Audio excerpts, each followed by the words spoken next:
একজন নবী 950 বছর পরে কি পরিমাণ ব্যথা নিয়ে বলছে, আল্লাহ একদিন 2 দিন না, আজ 950 বছর আমি দুয়ারে দুয়ারে দৌড়াইছি, ওরা আমার কাল ফিরায় দেয়, আমি আর কি করবো মাওলা।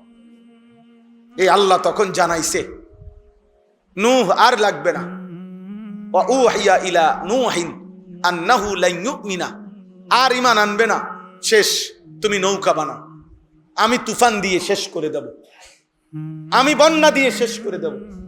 মুসলমানের ছেলে শোনো আব্বা, তখন নূহ আলাইহিস সালাম বলছে, কোরআনে আছে, রব্বি লা তাযার আলাল আরদি মিনাল কাফিরিনা দাইয়ারা, আল্লাহ তাহলে 950 বছরের ক্লান্ত আজ আমি শেষবারের মতো বললাম, একটা বেঈমান তার একটা বাচ্চা, কোলের বাচ্চা, পেটের বাচ্চাও এই জমিন আর রাইখেন না, একেবারে নির্বংশ করে দিবেন, একেবারে শেষ করে দিবেন। রব্বি লা তাযার আলাল আরদি মিনাল কাফিরিনা দাইয়ারা।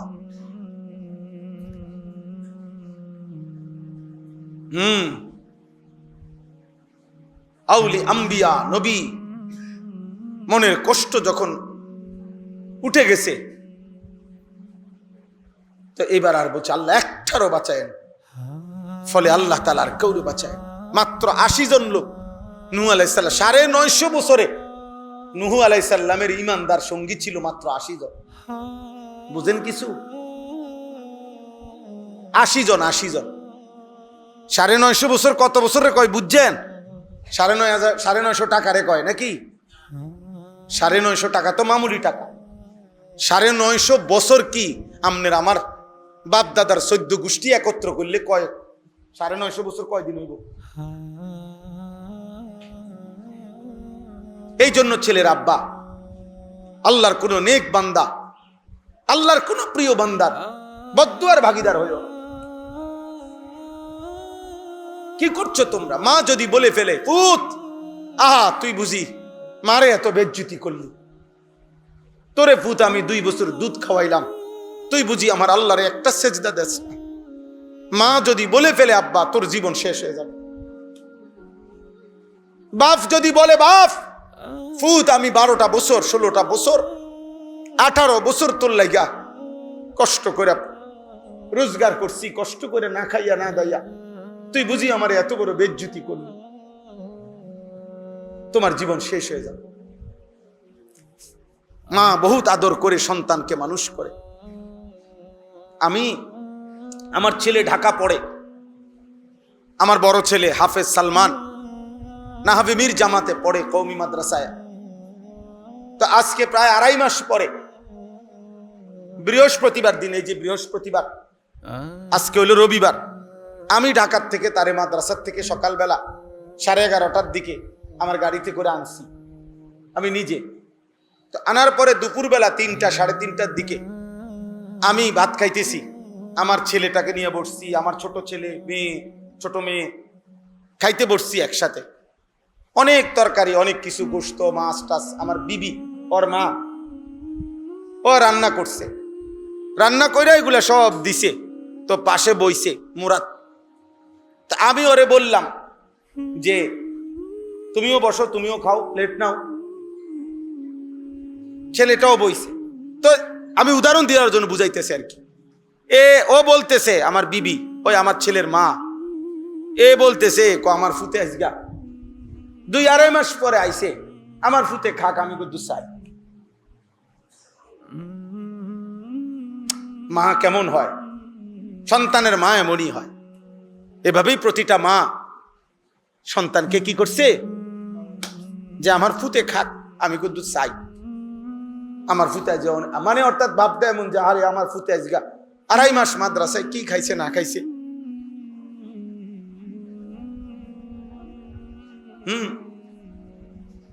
আজকে দুপুর বেলাও দেখছি বসে বসে খাওয়াইতেছে, বড় ছেলে অথচ 14 বছর হয়ে গেছে, আদর করে খাওয়াইতেছে।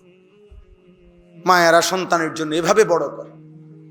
আর সেই সন্তান তোমরা দিন নাই রাত নাই, কে মা কে বাবা,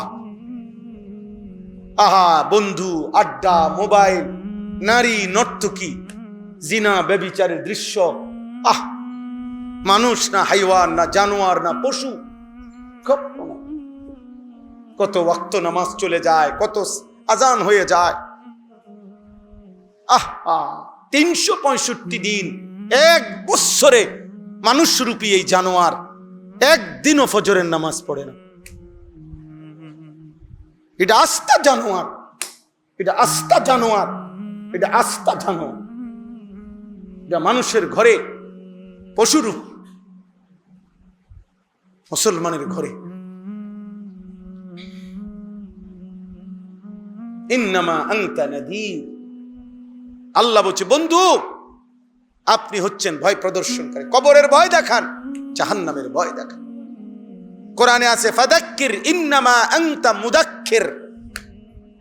বন্ধু আপনি উপদেশ দেন, আপনি মুজাক্কির, আপনি উপদেশদাতা। কখনো বলছে আপনি ভয় প্রদর্শনকারী, কখনো বলছে আপনি উপদেশদাতা, কখনো বলছে ওয়া দাঈয়ান ইলাল্লাহি বিইذনিহি। আপনি হচ্ছেন আমার সেই বন্ধু। ইন্না আরসালনাকা শাহিদান ওয়া মুবাশশিরান ওয়া নাযীরা। আপনাকে আমি সাক্ষী হিসাবে পাঠাইছি, আপনাকে আমি জান্নাতের সুসংবাদ দানকারী হিসাবে পাঠাইছি, আপনাকে আমি জাহান্নামের ভয় প্রদর্শনকারী হিসাবে পাঠাইছি। ওয়া দাঈয়ান ইলাল্লাহি বিইذনিহি। আল্লাহর হুকুমে, আল্লাহর দিকে মানুষকে আহ্বানকারী। বিশ্বাস করেন, আমরা চিল্লাইতে আসি ডেইলি, বেশি পেরেশানি করি আমরা। এদের পৃথিবী কষ্ট করে যাবে, আখেরাত তো বরবাদ হবেই। এই নারী ছবি, এই চুল চেহারা, এই বেনামাজি জিন্দিগি, এখন সংখ্যাগরিষ্ঠের হার। আগে 30 বছর আগে আমরাও ছোটবেলায় ছিল, আমাদের আমরাও দেখছি, কিন্তু তখন দুষ্ট অসৎ সংখ্যা ছিল কম, নেককারের সংখ্যা ছিল বেশি। গ্রাম্য মানুষ, সাধারণ মানুষ, দিন মজুর, দিন আইনা দিন খাইতো, কিন্তু নামাজ চিনত। খেতে বদিল্লা দিত, কাম করত, মানুষের বাড়িতে কাম করত, কিন্তু নামাজ চিনত। মুসলমানের পাড়া মাইলকে মাইল মুসলমানের ঘরে ফজরের নামাজ মা চাচি দাদি নানিরা পড়তো। ফজরের পরে ছোট্ট ছোট্ট ওজিফা, সূরা কেরাতওয়ালা, এগুলা সবার মহিলাদের হাতে হাতে ছিল। প্রত্যেক মহিলা স্বামীর বাড়ির যাইতে বাপ মা একটা ওজিফাও যেটি দিত স্বামীর বাড়ির যাওয়ার টাইমে, মেয়েটাকে কি দিত? একটা ওজিফাও দিত, সূরা কেরাত দোয়া কালাম পড়ার জন্য। তসবিহ না পড়ে, ওজিফা না পড়ে, আমার বুঝের বয়সে তো আমি মারে দেখি নাই কোনোদিন চুলায় আগুন ধরাইতে। আমার আম্মা ক্লাস 4 পড়ছে, শুধু 4র্থ শ্রেণী স্কুলে, 4র্থ শ্রেণী, 5 পড়ে নাই। মা 5-এ উঠছে, আর 2-3 মাস পরে মার বিয়ে হয়ে গেছে। মা নিজে কইছে। তাহলে 4র্থ শ্রেণী পড়ুয়া মহিলা, যে আর কোনো পড়ালেখা নাই, সেই মহিলা পর্যন্ত আল্লাহ চিনত। আপনি প্রতিদিন একদিন চলেন, আপনারা একদিন আপনাদের মহল্লার 100টা ঘরে, 200টা ঘরে ফজরের ওয়াক্তে আপনারা নামাজ পড়া মসজিদ থেকে বের হইয়া যান। কয় ঘরের মানুষ ঘুম থেকে উঠছে? পুরুষ কোথায়, নারী কোথায়, বাচ্চা কোথায়, ছেলে কোথায়, বিবি কোথায়, সন্তান কোথায়? সব ঘুমে, পুরা ঘর কবরস্থান, পুরা ঘর কবরস্থান। এভাবে জাতি টিকবে না। হ্যাঁ, দুনিয়া ভোগ করা যাবে, কিন্তু ঈমান থাকবে না, ইসলাম থাকবে না, দিন থাকবে না। উপার্জন থাকবে, রিজিক থাকবে। রিজিক যেহেতু আল্লাহ জানোয়ারকেও দেয়, রিজিক যেহেতু আল্লাহ কাফেরকেও দেয়, তো মুসলমান পরিচয় দিয়া যত বড় নাফরমানি হোক, বাদ দুগা আল্লাহ খাওয়াইব। দুনিয়া তো আল্লাহ চালাইবে, কারণ দুনিয়া আল্লাহ এখনো তো কাফের মুশরিক বেঈমান তাগর দুনিয়া চালায় না, কথা বলে না, তাগরে খাওয়ায়নি আল্লাহ। তো আর কি, যে আল্লাহকে স্বীকার করে না তাকেও তো আল্লাহ দুনিয়া দেয়, কিন্তু আখেরাত তো মিলবে না, ঈমান তো থাকবে না, ইসলাম তো চিনবে না। একটি ঘরে যদি 6 জন মানুষ, 6 জনই ফজরের নামাজ না পড়ে 20 বছর, এই ফ্যামিলি যদি এভাবে কাটায় 20 বছর, তো 20 বছর পরের বাচ্চাটা কিভাবে চিনবে নামাজ? বলেন না চাচা? আমার আব্বা 43 বছর মসজিদের ইমাম ছিল, এক মসজিদে। তাহলে আমি বুঝ হওয়ার পরে আজীবন আমার আব্বার হাতে ধরে মসজিদে গেছি। আমার আব্বা কোলে করে নিয়া আমাগো আব্বার মসজিদের মুয়াজ্জিন হাফেজ মুজিবুর রহমান, আমার উস্তাদ মুক্তবের আব্বা হুজুরের হাতে আমারে দিছে মুক্তব, আলিফ বা তাসা পড়াইতো। হুজুরের কোলে বৈশা আমি আলিফ বা তাসা পড়ছি, আমার সেটা মনে আছে। আমার সেই হুজুর এখনো বেঁচে আছে, আমি হুজুরের খোঁজখবর রাখি প্রত্যেক মাসেই। আমি 4র্থ শ্রেণী ইয়াজদাহুম সর্বপ্রথম মাদ্রাসায় ভর্তি হয়েছি, যেই বাড়িতে প্রথম 4র্থ শ্রেণী ছোট্ট মানুষ লজিং ছিলাম, ওই লজিংওয়ালা এখনো বাচ্চা আছে, আমার সাথে নিয়মিত যোগাযোগ আছে। বুঝেন নাই আব্বা? তাহলে ছোটবেলায় বাবার হাত ধরে দিন শিখছি, মসজিদে যাওয়া শিখছি। এই সন্তান যারা বড় হইতেছে, এদের হাত ধরে এদের সন্তান কেমনে মসজিদ চিনবে? এই নাফরমান যারা 24 ঘন্টা মোবাইলে নারী আর উলঙ্গ ছবি দেখে, এই হাইওয়ান, এই মানুষরূপী পশুর কাছে তার সন্তান কি শিখবে? বলেন না? হ্যাঁ, দুনিয়া ভোগ করবে, ভাত খাবে, পেশাব করবে, পায়খানা করবে, নারী দেখবে, নাটক দেখবে। দেখেন না, 8 বছরের বাচ্চা মোবাইল চালাইতেছে, বনয় জনয়তে 30 বছরের বুঝের মানুষ। 10 বছরের বাচ্চা মোবাইল চালাইতেছে এইভাবে, মনে হয় যেন সে 40 বছরের বুঝের মানুষ। মা বাবার কাছে সে ছোট এখনো, কিন্তু হেতে নারী দেখতে দেখতে, নাটক সিনেমা উলঙ্গ নারী দেখতে দেখতে হাতের জীবন শেষ। কিন্তু এবারে অনক হাতে ফুলান মানুষ, মা কয় ফুলান মানুষ বলে হেতে, বাপে কয় এখনো বাচ্চা মানুষ, অথচ সে নষ্ট হইয়া ফচ্চা গেছে, গন্ধ ছুটিয়া গেছে, চরিত্রহীন হইতে হইতে গন্ধ ছুটিয়া গেছে। ওনাদের চোখে এখনো হইতে ফুলায়। আফসুস, আফসুস বাবা, আফসুস। সম্পদ দিয়ে আখেরাত হয় না, ইমান দিয়ে আখেরাত হয়। বিল্ডিং দিয়ে আখেরাত হয় না বাপ, সেজদা দিয়ে আখেরাত হয়। আল মালু ওয়াল বানুন জিনাতুল হায়াতিদ দুনিয়া। আল্লাহ বলে সম্পদ এবং সন্তান এ শুধুই দুনিয়ার সৌন্দর্য। ওয়াল বাকিয়াতুস সালিহাত, আর বাকি চিরস্থায়ী একমাত্র নেক আমল। নেক আমল। দুনিয়ার ফুল যত সুন্দরই ফুটুক, ফুল সন্ধ্যা হইতে হইতে 12 ঘন্টা যাইতে যাইতে ফুলের সৌন্দর্য মলিন হয়ে যায়। পৃথিবীর সবচেয়ে দামি কাঠ, দামি বিল্ডিংটাও 5 বছর 10 বছরের ব্যবধানে মলিন হয়ে যায়, মলিন হয়ে যায়। এই জন্য এটা মনে রাখতে হবে, মানুষের পরিচর্যা করেন।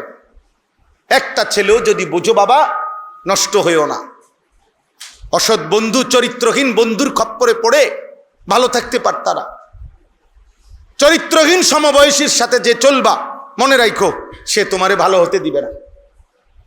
যার চরিত্র নাই, যেই ছেলে, ওর ভিতরে পুরা পদমস্তক শয়তান থাকে। বেনামাজির শরীরে পুরাটা শয়তান, সুদখোরের শরীরে পুরাটা শয়তান, ঘুষখোরের শরীরে পুরাটা শয়তান, হারাম উপার্জনকারীর শরীরে ভিতরে 24 ঘন্টা ভিতরে শয়তান থাকে। পবিত্র সেজদাওয়ালা, আল্লাহকে মানে, আখিরাতকে মানে, তার অন্তরে 24 ঘন্টা ফেরেশতা তার নেক কাজের উৎসাহ দিতে থাকে। হাদিসে এটা নবীজি বলছে, কারো অন্তরে ফেরেশতা সারাক্ষণ গুনার কুমন্ত্রণা দেয়, কারো অন্তরে আর জি শয়তান, আর কারো অন্তরে ফেরেশতা সারাক্ষণ নেক কাজের আগ্রহ তৈরি করে। লিম্মাতুল মালাক লিম্মাতুশ শাইতান। সম্পদ দিয়ে হবে না আখিরাত, সম্পদ দিয়ে আখিরাত হবে না। বিল্ডিং দিয়ে আখিরাত হয় না, জমি দিয়ে আখিরাত হয় না, গ্রামের মাতব্বরি দিয়ে আখিরাত হয় না। আখিরাত হয় ঈমান দিয়ে, আখিরাত হয় সেজদা দিয়ে, আখিরাত হয় নবী সাল্লাল্লাহু আলাইহি সাল্লামের ভালোবাসা সুন্নাতের অনুসরণ দিয়ে, আখিরাত হয় আল্লাহর কোরআনকে আঁকড়িয়ে ধরার মাধ্যমে। আমারও, আপনারও, বুড়ারও, জওয়ানেরও, বাপেরও, ফুতেরও, মায়েরও, ছেলেরও। কারো সুপারিশের উপরে ভরসা করেন না, আপনার ঈমান আমল ঠিক করতে হবে। আব্বা, এটা জরুরি কথা মনে রাখেন, সুপারিশ করবে নবীজি সাল্লাল্লাহু আলাইহি সাল্লাম, সুপারিশ করবে উলামা, সুপারিশ করবে হাফেজ, সব ঠিক আছে, কিন্তু একটা গুরুত্বপূর্ণ কথা মনে রাখবেন, আপনি প্রয়োজনে আরো আলেম থেকে জিজ্ঞেস করবেন। সুপারিশ মানে আবেদন, সুপারিশ মানে অনুমোদন না। অনুমোদন করবে আল্লাহ, সুপারিশ করবে নবী, সুপারিশ করবে উলামা, সুপারিশ করবে আউলিয়া, সুপারিশ করবে হাজি, সুপারিশ করবে হাফেজ, সুপারিশ করবে। সুপারিশ মানে আবেদন, আর আল্লাহ করবে কি? অনুমোদন। অনুমোদন করবে কে? বলেন না, আল্লাহ। তো নবী সাল্লাল্লাহু আলাইহি সাল্লাম দুনিয়াতে কালেমার দাওয়াত দিছে যতজনকে, প্রত্যেকটা দাওয়াতই একটা সুপারিশ, আল্লাহর দিকে ডাকা। কিন্তু আল্লাহ অনুমোদন দিছে যাকে, সেই ঈমানওয়ালা হইছে। আল্লাহ অনুমোদন দেয় নাই যাকে, সেই ঈমানওয়ালা হয় নাই, নবীর চোখের পানি সত্ত্বেও। কি আবু তালেব ঈমানওয়ালা হইছে? কথা বলেন না কেন? তো নবী সাল্লাল্লাহু আলাইহি সাল্লাম উনাকে ঈমানের দাওয়াত দেয় নাই? ওনার জন্য কাঁদে নাই? আবু জাহেলকে নবী দাওয়াত দেয় নাই? আবু লাহাবকে দেয় নাই? তো তো আল্লাহ যদি বলে বন্ধু আপনি কইছেন এই 10 জনের ব্যাপারে, আমি এই 5 জনের রাখলাম, এগরে জাহান্নাম দিলাম, তো সেই 5 জন আল্লাহ তাআলা যদি বলে বন্ধু 1 কোটি মানুষের লেগা আপনি সুপারিশ করছেন, আমি শুধু 1 জনের জাহান্নামে দেব, বাকি করে জান্নাত দিলাম, ওই 1 জনের নাম যদি বলে আনিসুর রহমান, তো বাকিরা জান্নাতে গেলে আনিসুর রহমানের লাভ কি? কথা বলে না? তাইলে সুপারিশের পরে একজন হাফেজ সাহেব 11 জনের নাম বলবে সুপারিশ, আল্লাহ যদি বলে যে না এর বাদ দাও, বুঝেন নাই কথা? একজন হাজী সাহেব 400 মানুষের সুপারিশ করবে, আল্লাহ যদি বলে এই 20 জন বাদ দাও, বুঝেন নাই মাওলানা সাহেব? আপনি কি করবেন তখন? নবী তো আবু তালেবকেও বলছে, 38 বছর নবীজির সেবা করছে আবু তালেব। কয় বছর জানেন? 38 বছর। আব্দুল মুত্তালিব 12 বছর বয়সে নবীজির সাল্লাল্লাহু আলাইহি সাল্লাম, আবু তালেব আরে আব্দুল মুত্তালিব দাদা ইন্তেকালের সময় চাচা আবু তালেবের হাতে নবীজিকে তুলে দিছে, বলছে আমার নাতি এতিম সন্তান, কে তো নবীজির আব্বা জান তো ইন্তেকালই করছেন, তো তোমার হাতে দিয়ে গেলাম। এই 12 বছর বয়স থেকে নবীজির বয়স যখন 50, তখন আবু তালেব ইন্তেকাল করছে। তাহলে 12 থেকে 50 কত বছর? 38 বছর। এই 38 বছরের সেবা সত্ত্বেও নবীজির, বুখারীর হাদিস, নবীজির চোখের পানি পড়ছে মৃত্যুর মুহূর্ত পর্যন্ত। আল্লাহ নবী কালিমার দাওয়াত দিছে, কিন্তু আল্লাহ 38 বছরের সেবার পরেও আল্লাহর ইচ্ছা হইছে, আল্লাহ ঈমান দেয় নাই।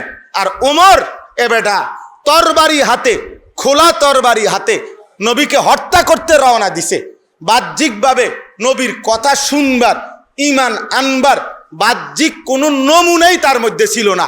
আল্লাহ বলছে আমার ইচ্ছা হইছে, আমি ওমরের ঈমান দিলাম, 38 বছরের সেবা সত্ত্বেও আবু তালেবের ঈমান দিলাম না। আমনে জিগান আল্লাহরে, আমনে সাহস থাকলে যান, বুঝেন না? আমনে জিগান যে এটা কোন ধরনের কথা? ওমরকে আমনে হত্যা করতে যায়, আমনে ঈমান দেন, আর সেবা করে আমনে কি দেন না? এটা কার ফয়সালা? বলেন না কার ফয়সালা? তো আমনে যে বসে রয়েছেন সুপারিশ করবে, সুপারিশ 100 বার করবে, 1 লক্ষ বার করবে, কিন্তু সুপারিশ মানে তো আবেদন। আল্লাহ যদি বাদ দেয় 1 জন, 10 জন, 50 জন, সেই বাদের মধ্যে যদি আমি হই, আমনে হন, তখন কি হবে রে বাবা? কি হবে? আল্লাহ যদি বলে হাফেজ সাহেব এই 3 জন বদলাইয়া কও অন্য 3 জন, বুঝেন নাই কথা? নবীজি তো বলছে, হাদিসে আছে স্পষ্ট, নবীজি দোয়া বলছে, আল্লাহ হয় ওমর ইবনে খাত্তাব নয়তো আমর ইবনে হিশাম মানে আবু জাহেল, আমার এই 2 জনের 1 জন দেন। বলছে না নবীজি? বলছে হয় ওমরকে দেন আর নয়তো কারে দেন? এই আবু জাহেল, হের নামও ছিল আমর আর ওমরের নাম ছিল ওমর। তত ব্রেন স্মৃতিশক্তি কি হয়ে যায়? কমে যায়। এটাই তো বাস্তব। কোরআনে আল্লাহ নিজে বলছেন, অমিনকুম মান ইউরাদ্দু ইলা আরজালিল উমর লিকাই লা ইয়ালামা মিন বাদি ইলমিন শাইআ। আল্লাহ তাআলা বলেন আমি ধীরে ধীরে কোনো মানুষকে এমন বৃদ্ধ বানাই যেই বৃদ্ধ আরজালুল উমর, অর্থ হলো নিষ্কর্মা, মানে এমন বুড়ো হয়ে যায় একটা সময় যেই বয়সে আর কোনো কর্মের শক্তি থাকে না। এবং আল্লাহ বলছে লিকাই লা ইয়ালামা মিন বাদি ইলমিন শাইআ, গত 60 বছরে তার যত জ্ঞান ছিল, 50 বছরে তার যত জ্ঞান ছিল, এই সব কিছু এখন নাই হয়ে যায়, আর কিছুই জানে না। 90 বছরের বুড়ো মানুষ আর কিছুই বলতে পারে না। তাহলে মানুষ যত বয়স হয় তত স্মৃতিশক্তি, ধারণ ক্ষমতা কমে যায়, সহ্য ক্ষমতা, বহন ক্ষমতা কমে যায়। এজন্য বয়স্ক মানুষ বিরক্ত করে বেশি, ছোট বাচ্চা যেমন বিরক্ত করে বেশি। কারণ ছোট বাচ্চা আর বয়স্ক বরাবর। অমান নুআম্মিরহু নুনাক্কিসহু ফিল খালক, সূরা ইয়াসিনের আয়াত। আল্লাহ বলেন আমি যাকে হায়াত লম্বা দেই তাকে আমি আবার প্রথম অবস্থায় ফিরাইয়া আনি। কোন অবস্থায়? প্রথম অবস্থায়। প্রথম ছোটবেলায় সে যেমন দুর্বল ছিল, বুদ্ধিশুদ্ধি ছিল না, তো যত বৃদ্ধ হয় তত তার শরীর দুর্বল হয়, জ্ঞান বুদ্ধিমত্তা ধীরে ধীরে কি হয়ে থাকে? কমে থাকে।